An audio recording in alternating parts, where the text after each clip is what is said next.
जय हिंद। नमस्कार प्यारे बच्चों, आप सभी लोगों का मोस्ट वेलकम है आपके अपने प्यारे से YouTube channel CKS online classes में। कैसे हो आप सभी लोग? उम्मीद करते हैं कि आप सभी लोग अच्छे होंगे और आप सभी लोग की तैयारी जो है बिल्कुल ही अच्छी तरीके से चल रही होगी। तो प्यारे बच्चों, आज के इस क्लास में हम सभी लोग जो है पढ़ने वाले हैं क्लास 12 हिस्ट्री के प्यारे बच्चों वायरल क्वेश्चन को, जो कि प्यारे बच्चों कल आप लोग का 9 फरवरी को जो है फाइनल एग्जाम है हिस्ट्री का। तो आप सभी लोग इस क्लास को अच्छे से देखिए और इस क्लास में दिए जाने वाले इन सभी प्रश्न को आप अच्छे से याद कर लीजिएगा, जिससे कि आप जो अपने एग्जाम में सभी क्वेश्चन को आसानी तरीके से जो है ना बना पाएंगे। तो चलिए बच्चों, क्लास को स्टार्ट करते हैं और आप भी हमारे साथ चैट सेक्शन में आंसर जो है लगाते चलिएगा। और देखिए, प्रश्न यहाँ से आपसे पूछा है बच्चों। प्रश्न है कि हड़प्पा सभ्यता भारत के किस भाग में जो है ना विकसित हुई थी? चलिए बताएंगे बच्चों। ये सभी प्रश्न आपके एग्जाम में बच्चों 100% पूछे जाएंगे। आप अच्छे से इन सभी प्रश्न को जो है याद कर लीजिएगा और बताइएगा कि हड़प्पा सभ्यता भारत के किस भाग में जो है विकसित हुई थी। तो याद रखिएगा बच्चों, ये विकसित हुई थी पश्चिम उत्तर में। ऑप्शन यहाँ पे सी सही जवाब दिए गए हैं। अगला प्रश्न देखिएगा, क्वेश्चन दिया गया है हड़प्पा सभ्यता का प्रशासन था। चलिए बताएंगे आप सभी लोग। तो हड़प्पा सभ्यता का जो प्रशासन था, ये कैसा प्रशासन था? तो याद रखोगे, हड़प्पा सभ्यता का प्रशासन जो है नगर पालिका जैसा था। ऑप्शन सी यहाँ पे सही जवाब है, नगर पालिका जैसा। अगला प्रश्न है, राष्ट्रीय कांग्रेस की प्रथम महिला अध्यक्ष कौन थी? बताइएगा। तो राष्ट्रीय कांग्रेस की प्रथम महिला अध्यक्ष कौन थी? तो याद रख लीजिएगा, राष्ट्रीय कांग्रेस की प्रथम महिला अध्यक्ष थी आपके एनी बेसेंट। ऑप्शन ए सही जवाब है, एनी बेसेंट थी। अगला प्रश्न है, जय हिंद का नारा जो है किसने दिया था? बताइएगा कि जय हिंद का नारा जो है ना किसने दिया था? तो जय हिंद का नारा दिए हुए थे आपके सुभाष चंद्र बोस जी। ऑप्शन यहाँ पे बच्चों डी आपका सही जवाब दिए गए हैं, सुभाष चंद्र बोस दिए थे, याद रखेंगे। चलिए अगला प्रश्न देखिएगा। क्वेश्चन है, द्वितीय विश्व युद्ध जो है कब आरंभ हुआ था? बताएंगे बच्चों कि द्वितीय विश्व युद्ध जो है कब आरंभ हुआ। तो याद रखना, द्वितीय विश्व युद्ध जो है 1 सितंबर 1939 को आरंभ होता है। ऑप्शन सी सही जवाब है, 1 सितंबर 1939 को। अगला प्रश्न है, पाकिस्तान एक स्वतंत्र राष्ट्र के रूप में जो है कब अस्तित्व में आया? बताइए। तो पाकिस्तान एक स्वतंत्र राष्ट्र के रूप में कब अस्तित्व में आया? तो आप याद रखोगे, ये अस्तित्व में आए हुए थे 14 अगस्त 1947 को। ऑप्शन सी सही जवाब है। अगला प्रश्न देखिएगा, संविधान के प्रारूप समिति के अध्यक्ष कौन थे? बताइएगा आप सभी लोग। तो संविधान के प्रारूप समिति के जो अध्यक्ष थे ये कौन थे? तो आप बताओगे, संविधान के प्रारूप समिति के अध्यक्ष डॉक्टर भीमराव अंबेडकर जी थे। ऑप्शन ए सही जवाब दिए गए हैं, डॉक्टर भीमराव अंबेडकर जी थे। अगला प्रश्न है कि भारत कब गणतंत्र हुआ? चलिए बताइएगा आप लोग कि भारत जो है ना गणतंत्र कब हुआ था। तो भारत जो है गणतंत्र होता है 26 जनवरी 1950 को। ऑप्शन यहाँ पे सी सही जवाब है। अगला प्रश्न देखेंगे। प्रश्न है कि स्वतंत्र भारत के प्रथम गृह मंत्री कौन थे? बताएंगे कि स्वतंत्र भारत के प्रथम गृह मंत्री कौन थे? तो याद रखिएगा, स्वतंत्र भारत के प्रथम गृह मंत्री जो है यहाँ पे आपके हो जाएंगे वल्लभ भाई पटेल। ऑप्शन ए सही जवाब है, वल्लभ भाई पटेल है। अगला प्रश्न है कि पाकिस्तान का पहला प्रधानमंत्री कौन था? बताइएगा आप लोग कि पाकिस्तान का पहला प्रधानमंत्री कौन था। तो याद रखिएगा, पाकिस्तान के पहला प्रधानमंत्री थे आपके लियाकत अली। ऑप्शन यहाँ पे बी सही जवाब है, लियाकत अली थे, याद रखिएगा। अगला प्रश्न यहाँ पे दिया गया है क्वेश्चन कि महावीर स्वामी का जन्म जो है ना कब हुआ था? चलिए बताइएगा, महावीर स्वामी का जन्म कब हुआ था?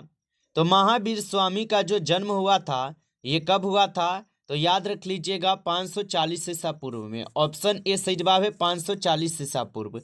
अगला प्रश्न है कि दिगंबर एवं श्वेतांबर किस धर्म से संबंधित है? बताइए। तो दिगंबर एवं श्वेतांबर जो है ये किस धर्म से संबंधित होगा? तो ये आपके जैन धर्म से संबंधित है। ऑप्शन सी सही जवाब है, जैन धर्म से संबंधित है, याद रखेंगे। आगे देखिएगा, प्रश्न यहाँ पे है आपका, सांची मध्य प्रदेश के किस जिले में स्थित है? चलिए बताइएगा, सांची जो है ये मध्य प्रदेश के किस जिले में स्थित होगा? तो सांची जो है ये मध्य प्रदेश के आपके रायसेन जिला में स्थित है। ऑप्शन यहाँ पे बी सही जवाब है, रायसेन जिला में स्थित है। अगला प्रश्न है कि प्राचीन भारत में धर्म की शुरुआत किस शासक ने की थी? बताइएगा आप सभी लोग।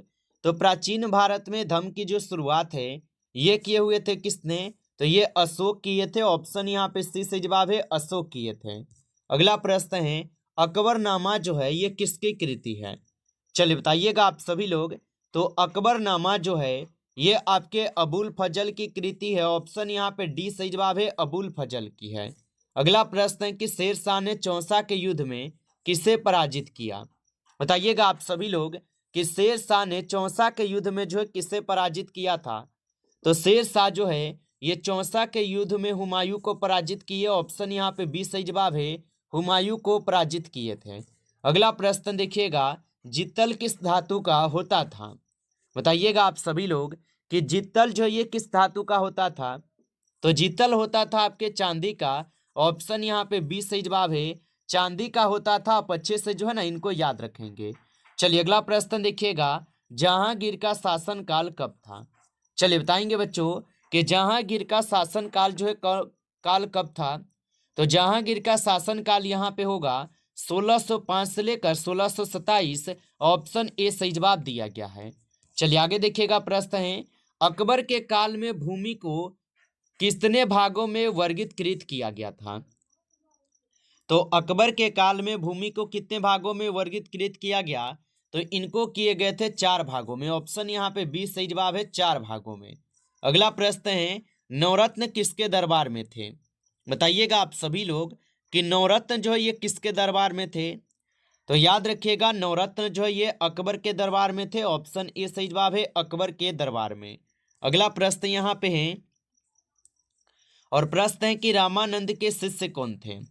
चलिए बताइएगा आप लोग, रामानंद के शिष्य कौन थे? तो रामानंद के शिष्य थे रैदास, कबीर और धन्ना एवं पीपा। यानी उपयुक्त सभी जो है यहाँ पे आपका बिल्कुल सही जवाब है, याद रखेंगे। अगला प्रश्न, तलवंडी किसका जन्म स्थान था? बताइएगा आप सभी लोग कि तलवंडी किसका जन्म स्थान था? तो याद भी होगा कि तलवंडी जो है ये गुरु नानक जी का जन्म स्थान है। ऑप्शन बी सही जवाब है। अगला प्रश्न देखेंगे, ख्वाजा मुइनुद्दीन चिश्ती की दरगाह जो है ये कहाँ है? बताइए। तो ख्वाजा मुइनुद्दीन चिश्ती की जो दरगाह है ये अजमेर हो जाएगा। ऑप्शन यहाँ पे डी सही जवाब है, अजमेर होगा। अगला प्रश्न है काशी में किस प्रसिद्ध संत का जन्म हुआ था? बताइएगा आप सभी लोग। तो काशी में किस प्रसिद्ध संत का जन्म हुआ? तो याद रखिएगा काशी में जो है कबीर का जन्म होता है। ऑप्शन यहाँ पे बी सही जवाब है, कबीर का। अगला प्रश्न यहाँ पे है बीजक में किसके उपदेश जो है संग्रहित हैं? बताइए आप सभी लोग। तो बीजक में किसके उपदेश से जिस जो कि संग्रहित है? तो याद रख लीजिएगा आप सभी लोग, कबीर के हो जाएंगे। ऑप्शन ए सही जवाब है, कबीर के होगा। अगला प्रश्न है हैन सॉन्ग जो ये किस देश का यात्री था? चलिए बताएंगे आप सभी लोग कि हैन सॉन्ग जो ये किस देश का यात्री था? तो याद रखिएगा हैन सॉन्ग जो है ये चीन के यात्री थे। ऑप्शन यहाँ पे सी सही जवाब है, चीन के होगा। अगला प्रश्न, तहकीक ए हिंद किसकी यात्रा वृत्तांत है? बताइए। तो तहकीक ए हिंद जो है बच्चों ये यात्रा वृत्तांत अलबर्नी जी का है। ऑप्शन ए सही जवाब है, अलबर्नी होगा। अगला प्रश्न देखेंगे, मौर्य काल का प्रसिद्ध यूनानी यात्री कौन था? बताइए। और बच्चों आप लाइक नहीं किए हो इस क्लास को तो आप इस क्लास को एक बार ज़्यादा से ज़्यादा आप लाइक जरूर कर लीजिएगा। नए जुड़े हैं चैनल पे तो आप जो है इस चैनल को भी साथियों सब्सक्राइब कर लीजिए और सब्सक्राइब करके बच्चों ऑल नोटिफिकेशन को ऑल पे दबा लीजिएगा, जिससे कि बच्चों जब भी क्लास स्टार्ट हो नोटिफिकेशन तुरंत आपके पास पहुंच सके। और प्यारे बच्चों ये आप लोग का आज हिस्ट्री का एग्जाम भी कल 9 फरवरी को ख़त्म हो जाएगा। उसके बाद जो भी आपका सब्जेक्ट बाकी है और जो भी एग्जाम है आपका आप हमें कमेंट कर देना। हम उस पर प्यारे बच्चों बिल्कुल इंपॉर्टेंट क्वेश्चन कराएंगे जो कि सीधे सीधे आपके परीक्षा में देखने को मिलेगा क्वेश्चन। तो बस आप लोग कमेंट कर देना कि आप लोग कौन सा सब्जेक्ट आप लोग को अभी चाहिए, कि कौन सा सब्जेक्ट अभी आपका बाकी है, इतना बता देना आप लोग कमेंट करके। ओके चलिए। और मौर्य काल का प्रसिद्ध यूनानी यात्री बच्चों कौन था? तो आप याद रख लेना यहाँ पे आपके मेगास्थनीज। ऑप्शन यहाँ पे बी सही जवाब है, मेगास्थनीज। आगे देखिए प्रश्न यहाँ पे है अलबर्नी किसके साथ जो है ना भारत आया था? तो अलबर्नी जो है ये मोहम्मद गजनी के साथ भारत आए हुए थे। ऑप्शन ए सही जवाब है। अगला प्रश्न है कैप्टन हॉकिंस किस मुगल शासक के दरबार में आया था? चलिए बताइएगा। तो कैप्टन हॉकिंस किस मुगल शासक के दरबार में आया था? तो आप याद रख लीजिएगा, जहांगीर के दरबार में आए हुए थे। ऑप्शन बी सही जवाब है, जहांगीर होगा। अगला प्रश्न है कि दक्कन दंगा आयोग जो है कब गठित हुआ था? बताइएगा आप सभी लोग कि दक्कन दंगा आयोग जो है कब गठित हुआ? तो ये गठित होता है 1875 में। ऑप्शन ए सही जवाब है, 1875 में। अगला प्रश्न, कॉर्नवालिस कोड जो है ना कब बना था? बताइएगा आप सभी लोग। तो कॉर्नवालिस कोड जो है ये 1793 में बनता है। ऑप्शन यहाँ पे बी सही जवाब है, 1793 में। अगला प्रश्न यहाँ पे है, दामिन ई को क्या था? बताइएगा आप सभी लोग कि दामिन ई को क्या था? तो दामिन ई कोह जो है ये आप सभी लोग का भूभाग था। ऑप्शन ए सही जवाब है, भूभाग हो जाएगा, याद रखिएगा। अगला प्रश्न है, महलबारी भू राजस्व व्यवस्था किसके द्वारा जो है लागू की गई? बताइए। तो महलबारी भू राजस्व व्यवस्था किसके द्वारा लागू की गई? तो ये लागू की जाती है आपके किसके द्वारा? तो लॉर्ड ब्लेसली के द्वारा। ऑप्शन यहाँ पे बी सही जवाब है, लॉर्ड ब्लेसली होगा। अगला प्रश्न है, संथाल विद्रोह का नेता कौन था? बताइए। तो संथाल विद्रोह के जो नेता थे ये आप सभी लोग का सिंधु कान्हू थे। ऑप्शन ए सही जवाब है, सिंधु कान्हू थे। अगला प्रश्न देखेंगे, फ्रांसीसी बुकान कौन था? बताएंगे आप सभी लोग कि फ्रांसीसी बुकान जो है कौन था? तो फ्रांसीसी बुकान जो ये सर्वेक्षण थे। ऑप्शन यहाँ पे आप लोग का डी सही जवाब है, सर्वेक्षण हो जाएगा। आगे देखिएगा, प्रश्न है, ईस्ट इंडिया कंपनी की स्थापना जो है ना कब हुई थी? चलिए बताइएगा आप लोग कि ईस्ट इंडिया कंपनी की स्थापना जो कब होती है? तो ईस्ट इंडिया कंपनी की अगर आप स्थापना की बात करेंगे बच्चों तो ये 1600 एडी में होता है। ऑप्शन यहाँ पे 20 सही जवाब दिया गया है, 1600 एडी में होता है। अगला प्रश्न देखेंगे, लक्ष्मीबाई के गोद लिए पुत्र का नाम क्या था? बताइए। तो लक्ष्मीबाई के जो गोद लिए पुत्र था उसका नाम क्या था? तो उनका नाम था दामोदर राव। ऑप्शन सी सही जवाब है, दामोदर राव। अगला प्रश्न देखेंगे बच्चों कि जगदीशपुर में 1857 के विद्रोह का नेतृत्व किसने किया था?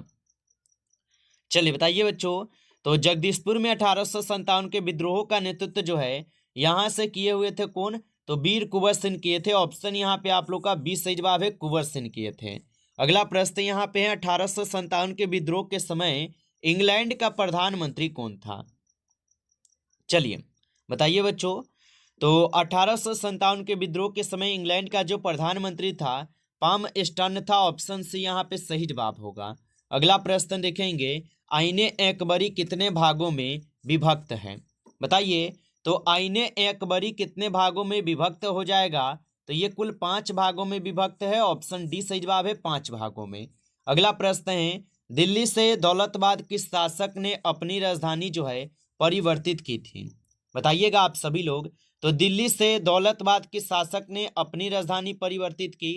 तो आप याद रख लीजिएगा, यहाँ पे इस क्वेश्चन का जो आपका सही जवाब होगा, यहाँ पे आप लोग का सही जवाब क्या हो जाएगा? तो मोहम्मद बिन तुगलक हो जाएगा। ऑप्शन यहाँ पे 20 सही जवाब है, याद रखेंगे। अगला प्रश्न, गुलबदन बेगम ने किसके आग्रह पर हुमायूंनामा को लिखा था? बताइए। तो गुलबदन बेगम ने किसके आग्रह पर हुमायूंनामा लिखा था? तो याद रखेंगे साथियों, ये लिखे हुए थे आपके अकबर के। ऑप्शन ए यहाँ पे सही जवाब है, अकबर के हुमायूंनामा लिखा। अगला प्रश्न है, बादशाहनामा किसने लिखा था? बताइएगा कि बादशाहनामा को किसने लिखा था? तो बादशाहनामा को लिखे हुए थे अब्दुल हमीद लाहौरी ने। ऑप्शन सी सही जवाब है। अगला प्रश्न देखेंगे, फतेहपुर सीकरी को राजधानी किसने बसाया था? बताइए। तो फतेहपुर सीकरी को राजधानी किसने बनाया था? तो याद रखेंगे आप सभी लोग, अकबर बनाए थे। ऑप्शन ए सही जवाब है, अकबर बनाए थे। अगला प्रश्न है, अकबर ने किस सन में दीन ए इलाही चलाया था? बताइए। तो अकबर ने किस सन में दीन ए इलाही चलाया था? तो याद रख लीजिएगा आप सभी लोग, यहाँ पे इस क्वेश्चन का आपका सही जवाब जो है ऑप्शन डी है, 1582 में चलाए थे। ऑप्शन डी सही जवाब है। चलिए आगे देखेंगे, अकबर का संरक्षक कौन था? चलिए बताइएगा कि अकबर के संरक्षक कौन थे? तो अकबर के संरक्षक यहाँ पे हो जाएंगे आपके कौन? तो बैरम खां जो है ये अकबर के संरक्षक थे। ऑप्शन ए होगा। चलिए आगे देखेंगे बच्चों, क्वेश्चन है, भारत में मुगल वंश का संस्थापक कौन था? बताएंगे आप सभी लोग। तो भारत में मुगल वंश का जो संस्थापक था ये कौन था? तो याद रखिएगा भारत में मुगल वंश का जो संस्थापक था बच्चों, यहाँ पे हो जाएंगे बाबर। ऑप्शन ए सही जवाब है आपका, बाबर हो जाएगा, याद रखेंगे। अगला प्रश्न है, भारत का अंतिम मुगल सम्राट कौन था? बताइएगा आप सभी लोग, भारत का अंतिम मुगल सम्राट कौन था? तो याद रखोगे मोहम्मद शाह थे। ऑप्शन यहाँ पे सी सही जवाब है, मोहम्मद शाह। अगला प्रश्न है कि अकबर के समकालीन इतिहासकार कौन थे? बताइए। तो अकबर के समकालीन इतिहासकार अगर देखेंगे तो बदायूनी होगा। ऑप्शन यहाँ पे बी सही जवाब है, बदायूनी होगा। नमस्कार बच्चों, इस क्लास में जो है टॉप 50 क्वेश्चन थे और 50 क्वेश्चन में आप लोग को पहले से कितना क्वेश्चन याद था ये आप सभी लोग कमेंट करके बताइएगा। बच्चों यदि आपको क्लास अच्छा लगा हो तो आप जो इस क्लास को लाइक कर लीजिए और नए जुड़े हैं चैनल पे तो आप इस चैनल को भी सब्सक्राइब करके आप ऑल नोटिफिकेशन को ऑल पे दबा के जुड़ जाइए, ताकि बच्चों जब भी क्लास हो सबसे पहले क्लास का नोटिफिकेशन आपके पास जो है पहुंच सके। तो आप इस चैनल को बच्चों सब्सक्राइब जरूर कर लीजिएगा। और कौन सा सब्जेक्ट अभी आप लोग का बाकी है कमेंट करके बताइए। आप लोग को वो प्यारे बच्चों क्लास हम जरूर करा देंगे, कमेंट करके सभी लोग बता दीजिएगा। चलिए फिर मिलते हैं आपसे नेक्स्ट टॉपिक के साथ नेक्स्ट क्लास में। तब तक के लिए जय हिंद, जय भारत।